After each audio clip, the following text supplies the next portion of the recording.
Ini kan banyak yang mengatakan bahwa Bapak diuntungkan dengan kegaduhan jasa karena terus disebut Pak. Oleh sebab itu jangan gaduh, siapa yang gaduh? Ya, ya kalau gaduh terus ada yang merasakan itu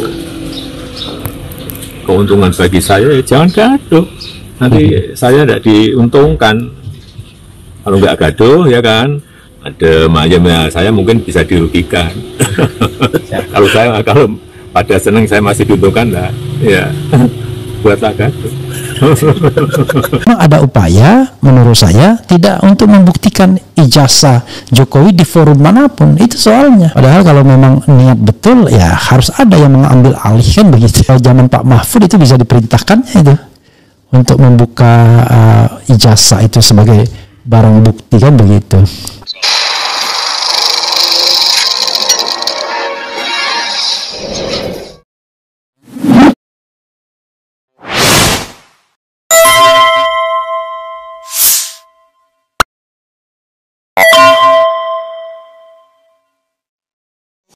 Pengadilan Negeri Sleman tidak punya kewenangan untuk menangani perkara nomor 106 pada DKI 2020 ini, gitu ya.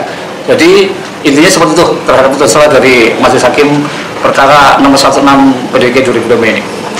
Oke, bisa dikatakan selesai atau seperti apa Pak? Putusan ini oleh karena menerima terhadap eksepsi kompetisi absolut sehingga sekaligus menjadi putusan akhir terhadap perkara ini.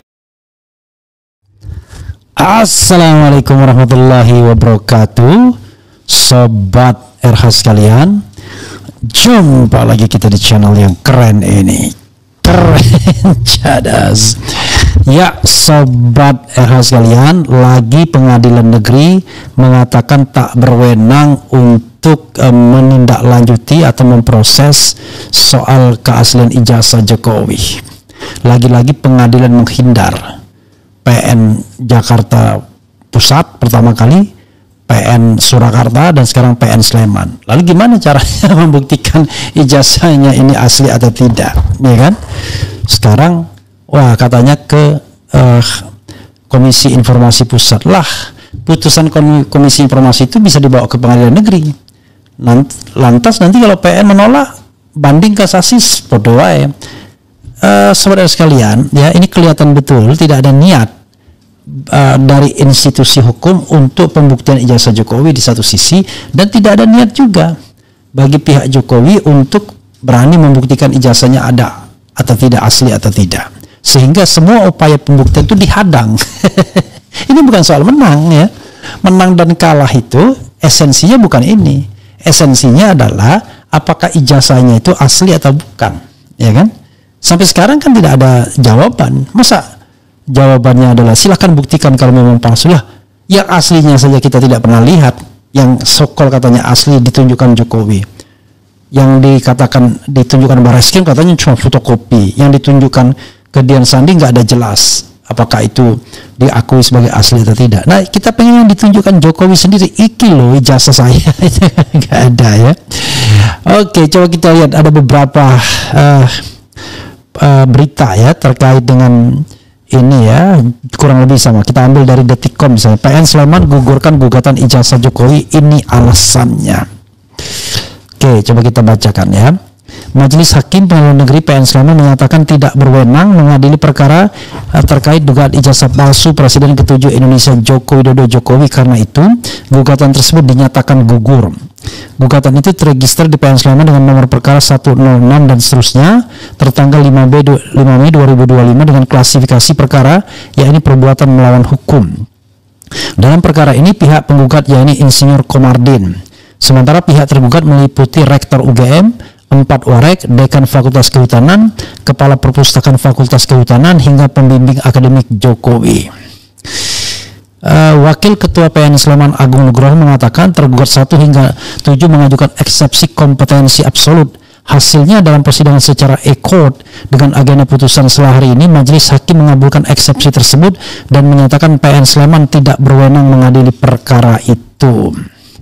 Pada intinya dalam putusan selah itu bahwa majelis hakim setelah bermusyawarah menjatuhkan putusan selah menerima terhadap eksepsi kompetensi absolut. Jadi intinya PN Sleman tidak punya kewenangan menangani perkara nomor 106, kata Agung saat ditemui wartawan di PN Sleman, dilansir Detik Jogja. Agung bilang dalam pertimbangan hakim dengan merujuk dalil gugatan yang dikaitkan dengan petitum, majelis hakim mempertimbangkan bahwa gugatan tersebut lebih tepat diajukan di Komisi Informasi Publik KIP maupun bisa juga diajukan ke PT UN. Majelis hakim mempertimbangkan gugatan tersebut lebih tepat diajukan melalui KIP karena muatan terhadap dalil-dalil gugatan itu berkaitan masalah sengketa informasi, jelas dia. Jadi saudara sekalian, ya, kalau misalnya digugat di PT UN itu nggak relevan lagi, itu barang sudah 40 tahun yang lalu ya, keputusan tata usaha negaranya. Gimana? Karena kalau tidak salah ada pembatasannya 90 hari, jadi nggak relevan kalau digugat di Petun. Yang kedua, kalau digugat di Komisi Informasi Pusat, sama, pihak yang berkeberatan bisa menggugat, mengajukan banding ke pengadilan negeri, apa doa balik lagi nanti ke pengadilan negeri. Ya oke lah, itu sudah melalui Komisi Informasi Pusat, tapi sama saja. Jadi kalau dia mau canggih ya cara berpikirnya, dia kan bisa mengadakan yang namanya terobosan hukum, ya, finding ya, atau legal finding ya. Lucu sekali. Jadi kalau begitu ya tidak ada institusi apapun yang bisa membuktikan ijazah Jokowi asli atau tidak. Ini tragedi hukum kita, ini dagelan jadinya ya. Wah, masih ada kan Roy Suryo Polda Metro Jaya? Enggak. Nanti di Polda Metro Jaya yang dipakai cuma pasal ujaran kebencian, selesai. Tidak ada pembuktian ijazah. Jadi sampai mati nggak ada pembuktian ijazahnya. Bagaimana tidak ada satupun institusi bisa memaksa dalam tanda kutip Jokowi untuk memperlihatkan ijazahnya? Kan hebat sekali dia. Nah, itu menunjukkan bahwa kelihatannya ijazahnya memang ada masalah di situ. Nanti makin banyak orang yang dihukum tapi nggak jelas ijazahnya. Ujaran kebencian lah, paling gampang ujaran kebencian, sebagaimana putusan Inka terhadap Bambang Tri dan Gus Nur. Ujung-ujungnya Undang-Undang ITE pasal 28 ayat 2, yaitu melakukan ujaran kebencian berbasis SAR, suku, agama, ras, kebangsaan, dan lain sebagainya. Entah, pokoknya intinya Pak Jokowi dilindungi saja. Kira-kira begitu ya. Mau diapakan lagi coba ya. Padahal yang namanya pengadilan itu dia harus menemukan terobosan hukum.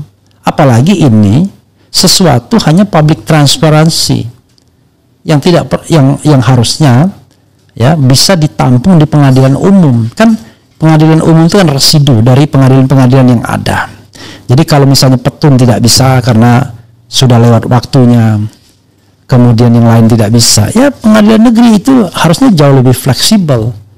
Masa kita kemudian mau tidak bisa menggugat apapun? Kan ini kan kita ingin gugat secara perdata, di mana kita ingin mendudukkan dokumen itu asli atau tidak. Jadi kita tidak melihat lagi aspek pidananya, yang kita lihat aspek transparansi publik. Ya memang ke KIP, tetapi kan langsung ke pengadilan kenapa tidak bisa? Toh nanti dari KIP juga akan ke pengadilan juga. Kalau seandainya tidak nurut KIP, kan begitu.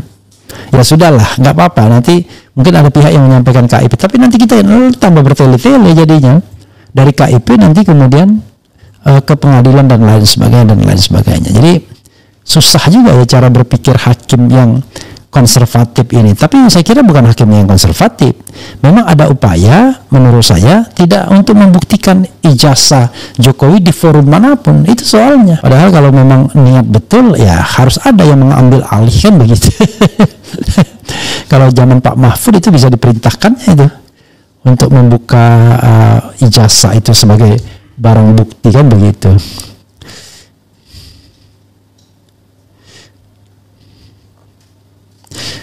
Jadi sobat era sekalian,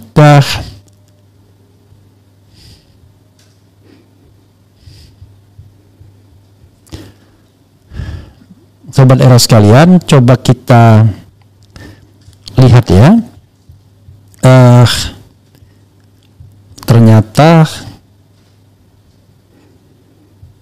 tidak ada satupun forum yang bisa memaksa Jokowi untuk membuktikan ijazahnya apakah asli atau tidak. Lalu kemudian orang disuruh mengatakan, siapa yang mendalilkan dia harus membuktikan? Membuktikan bagaimana? Kalau semua pembuktian ditolak kecuali penelitian terhadap ijazah yang sudah dikempit Jokowi dan kemudian sekarang dititipkan ke Polda Metro Jaya. Kalau fair kan itu aja dibuka.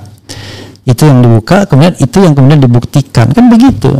Kita mau cari kebenaran bukan cari pembenaran, ya. Kita mau cari kebenaran bukan mau mengkriminalkan. Begitu sobat era sekalian, ya.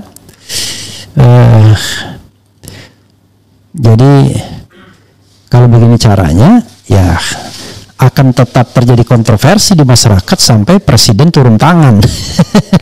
Kalau presiden nggak turun tangan, nggak akan pernah selesai kasus ini. Semua ditolak coba. PN Surakarta nolak, PN Sleman nolak.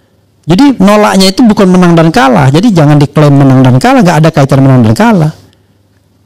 Justru pengadilan itu menyatakan dirinya yang kalah dalam tanda kutip, ya, yaitu kami nggak berwenang. Artinya dia melumpuhkan dirinya sendiri. Itu yang namanya legal constraint, ya kan, bukan legal activism. Jadi dia tidak ingin menemukan keadilan substantifnya, tetapi berpegang pada sebuah proses yang tidak absolut banget juga sesungguhnya. Kan itu kan wilayahnya kan sebenarnya tidak juga kita absolut mengatakan ini sengketa informasi. Nggak ada yang bersengketa sesungguhnya. Ini kan semacam gugatan class action saja sesungguhnya, atau gugatan perwakilannya. Jadi yang menggugat di PN Surakarta dan PN Sleman itu mewakili kepentingan masyarakat sebagai entitas yang menginginkan mengetahui apakah ijazah Jokowi asli apa enggak. Kan begitu sobat RH sekalian. Jadi sampai sekarang ya sudah remains questionable asli atau tidak, ya. Nanti debat terus sepanjang zaman. Masa kita punya negarawan yang begitu, yang mempersilahkan orang terus menerus berspekulasi, lalu kemudian makin banyak korban untuk dipenjarakan hanya karena dianggap menghina dan lain sebagainya, sementara yang aslinya tidak pernah ditunjukkan. Ini pun yang sudah punya indikasi nih. Sebentar lagi nanti pasal yang dikenakan cuma pasal ujaran kebencian doang itu. Atau pasal penghasutan yang tidak ada kaitannya dengan pembuktian ijazah asli atau palsu. Sampai nangis darah, hakim pura-pura cuek, pura-pura tidak tahu. Kecuali pelajaran ini didapatkan dari hakim Lembong, Thomas Lembong. Jadi hakim kemudian khawatir atau takut karena Prabowo sudah pasang kuda-kuda agar hakim jujur misalnya. Tapi kita nggak ngerti juga, ya, apakah Prabowo punya niat untuk memberantas korupsi sungguh-sungguh atau tidak. Dalam kasus Tom Lemon yes, tetapi dalam kasus Hasto kan berbeda itu. Oke.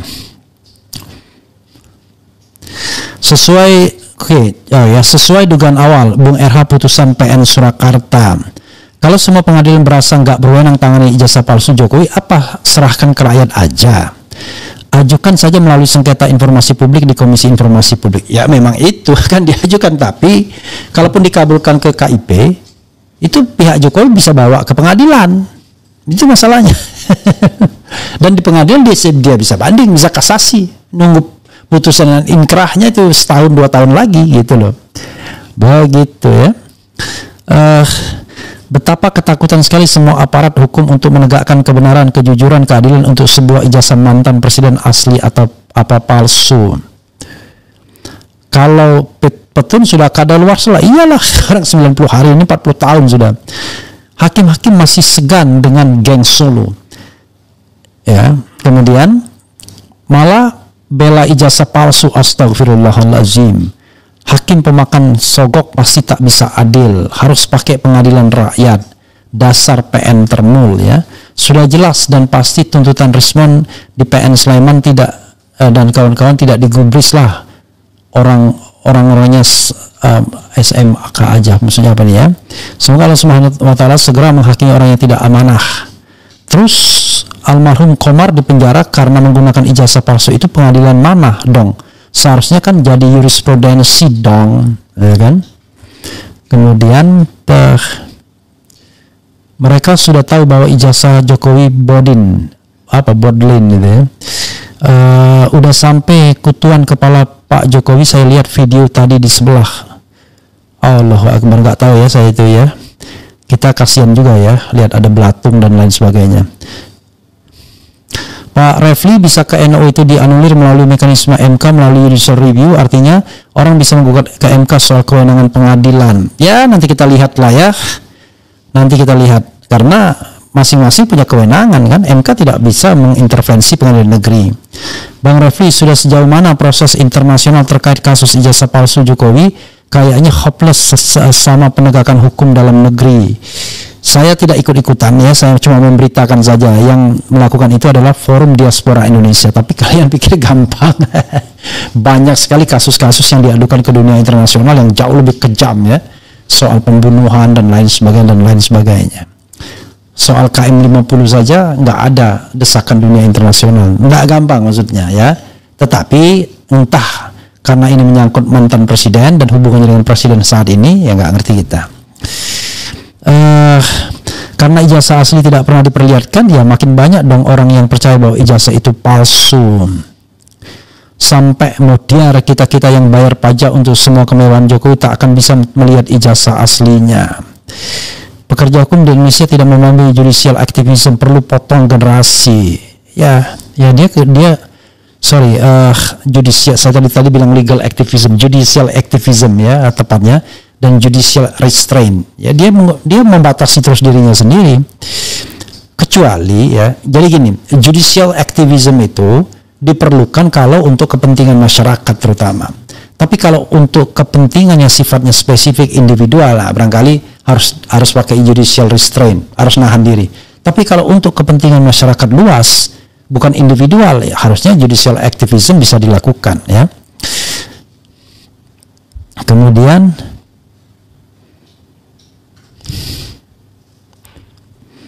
apa lagi nih ya?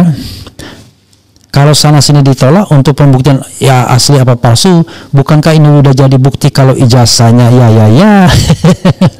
Jadi dalam reuni Pak Jokowi mengatakan jangan senang dulu katanya. Nanti kalau mengatakan padahal dia tahu sampai saat ini tidak ada institusi yang sedang berproses untuk pembuktian ijazah asli atau palsu. Yang berproses itu kan untuk mengkriminalkan Roy Suryo dan kawan-kawan kan. Sementara untuk ijazah nggak ada yang berproses. Jadi justru sekarang ini kalau saya lihat kepentingannya adalah buying time. Jadi tidak segera dijadikan tersangka itu Roy Suryo CS. Biarlah orang debat terus soal ijazah, tapi yang penting ijazahnya tidak bisa ditampakkan, tidak bisa ditunjukkan, karena tidak ada perintah pengadilan apapun, kan begitu. Masih pada takut sama Mulyono karena masih berkuasa. Seumur saya 73 tahun belum pernah dengar pengadilan tidak berwenang mengadili. Saya baru dengar ini ada di negara kita. Makin maju negaraku Indonesia, salam otak waras rakyat. Ya kalau yang enggak ya, misalnya perkara pemecatan presiden diajukan ke pengadilan negeri, nah itu baru ngarang-ngarang. Tapi ini saya kira bisa lah dia melakukan yang namanya terobosan hukum atau legal breakthrough ya. Kemudian kebenaran versi siapa ya? Kebenaran versi rakyat itu adalah ingin tahu ijazahnya asli atau benar, kan itu kan? Wakil Menteri Hukum siapa ya? Si Edi Hiarich ya. Hukum kok takut kejujuran. Apalagi ya? Udah jelas ijazahnya palsu, nggak ada malunya kalau nih nggak mikir. Apa ini ya?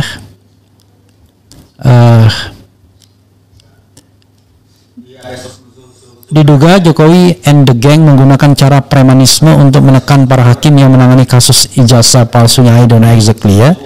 Pak Refli, kira-kira ke depan untuk generasi muda mahasiswa hukum kira-kira masih terbelenggu masalah ini atau bagaimana perkiraan? Ya terus menerus kalau seandainya tidak pernah dibuktikan ya. Janganlah engkau tambahkan bagi orang-orang zalim itu selain kehancuran ya. Kemudian takutlah dan waspadalah terhadap doa orang yang terzalimi karena tidak ada antara ia dan Allah penghalang mustajabah. Hadis riwayat Al-Bukhari. Pembuktian kok katanya itu bukan pembuktian ilmiah ya. Apalagi ya? Kekuasaan yang diperoleh dan dijalankan dengan cara curang dan zalim hanya akan mendatangkan kesulitan, APBN dan kerusakan moral serta azab ya. dari arah yang tidak disangka, luar biasa. Begitu juga sebaliknya. Nah, itu jangan tambahkan apapun selain kehancuran. Bang, kenapa pengadilan nggak dibuat satu pintu aja ya, jadi nggak ada lagi yang NO gitu ya? Panjang ceritanya kalau gitu ya, karena harus ada yang namanya kompetensi ya, profesionalisme. Kemudian, jika kasus ijazah palsu ini tidak bisa diselesaikan, maka sah bagi siapapun untuk memalsukan dan menyembunyikan ijazah tanpa disentuh oleh hukum. Seorang anggota Densus 88 diamankan oleh polisi militer yang mengawal Jampitsus Febri pada Minggu 19 Mei 2024 lalu. Anggota polisi itu diduga menguntit Febri yang sedang makan malam. Ini soal Febri Diansyah Jampitsus ya. Kalau nggak ada wewenang, hakimnya diganti. Kemudian kira-kira berapa habis duit Jokowi untuk ijazah ini? Bung Era undang Profesor Kuncoro jelasin.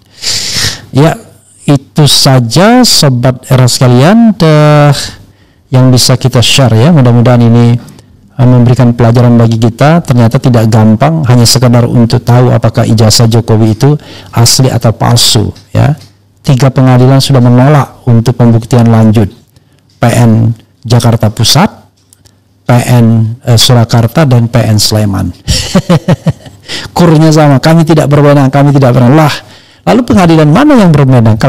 Kalau misalnya tidak ada satu pengadilan pun yang menyatakan dirinya berwenang. Karena kalau dibawa ke ranah petun udah lewat, itu udah 40 tahun ya kan. Dibawa ke ranah pidana justru menurut saya perlu dihindari pidananya kan. Masalah pokoknya adalah pembuktian ijazah palsu. Nanti dulu kita bicara pidana dan tidaknya kan begitu. Masa kita mau mendudukkan pidana, padahal ini adalah soal transparansi dan lain sebagainya. Begitu Sobat Era sekalian ya, itu saja. Wassalamualaikum warahmatullahi wabarakatuh. Keren, kadas. Ciao.